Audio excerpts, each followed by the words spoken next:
Brought to you by...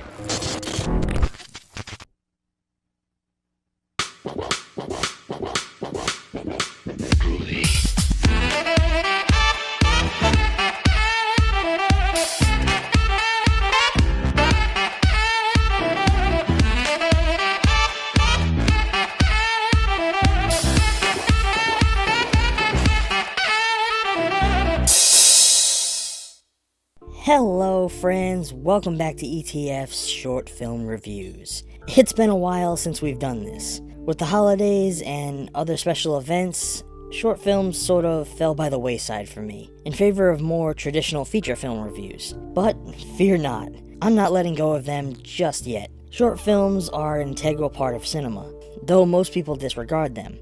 This is where filmmakers are born. We start small, telling fragments of stories and honing our craft, building toward the day where we are ready for our first feature. All of your favorite filmmakers throughout time began in the short film arena. So I feel that short films are far more often overlooked and forgotten. They deserve the chance to shine, which is why I started reviewing short films to begin with, and one of the major reasons that I started this channel, to shed a little more light on films that often get overlooked, underappreciated, and forgotten.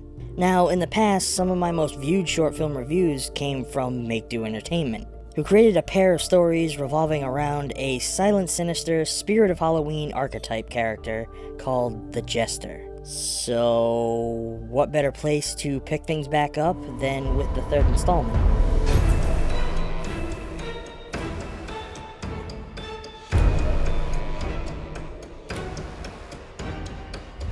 The next chapter in the Jester series picks up directly where Chapter 2 left off.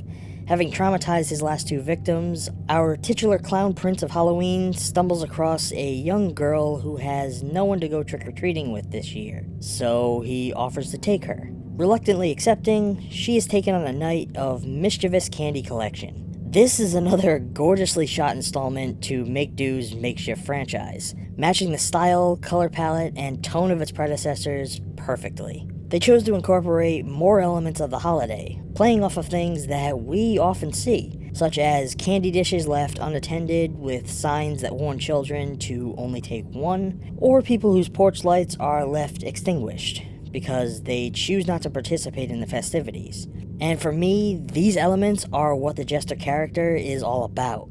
He is a true spirit of Halloween, of Samhain. Watching him teach this young girl to just take the entire candy dish from someone who just left out a sign, and watching him antagonize the man who is clearly at home but chooses to ignore the holiday, paints a portrait of a being who, in my mind at least, returns each year to punish those who tarnish or disregard the ancient celebration. Very reminiscent of the Sam character from the film Trick or Treat, albeit a little taller.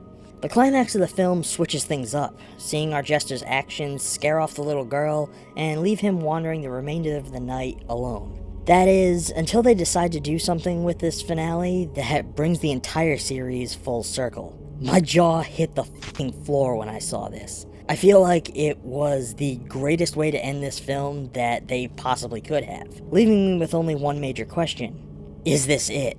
Have we seen the last of the Jester? God, I hope not. This is a character that I absolutely love, and I feel that Make Do has struck gold with. If this is the last that we've seen of him, then I do feel that they closed off the narrative in the best way that they ever could have. However, my personal hope is that they won't put him to rest just yet. I continue to hope that these filmmakers will carry on with this character, possibly into further sequels or a full-fledged feature. I can see him easily becoming the next Art the Clown. Personally, I think that Make Do has done a great job with this new film, and they continue to prove that they are a force to be reckoned with in the world of indie filmmaking. My one gripe with Chapter 3 is that I feel that a couple of the performances probably could have been a little stronger, but I honestly am just nitpicking at this point. I highly anticipate what these filmmakers have coming at us next. I'm giving The Jester Chapter 3 an A. Guys, if you've already checked this one out, let me know your thoughts down in the comments below. If you haven't yet, and you were a fan of the first two chapters, then I highly recommend taking the time to show your support to this new installment. It's one that will absolutely satisfy the urges of Halloween fanatics and deliver you yet another piece of what feels like the expansive story of this character.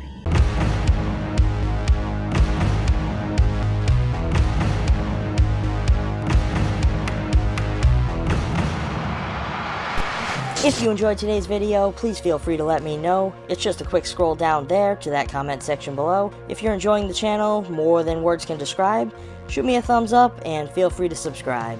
If you'd like to show your support even more, come find ETF on Patreon or Tippy, where every pledge and every tip brings you rewards galore. Not to mention allowing me to bring you more films to explore. But all jokes and rhymes aside, if you have any films that you would like me to check out, or that you might like to see reviewed on this channel, feel free to reach out to me here down in the comments, or over on Facebook, Instagram, or Twitter. And I will catch you all next time. Thanks for watching.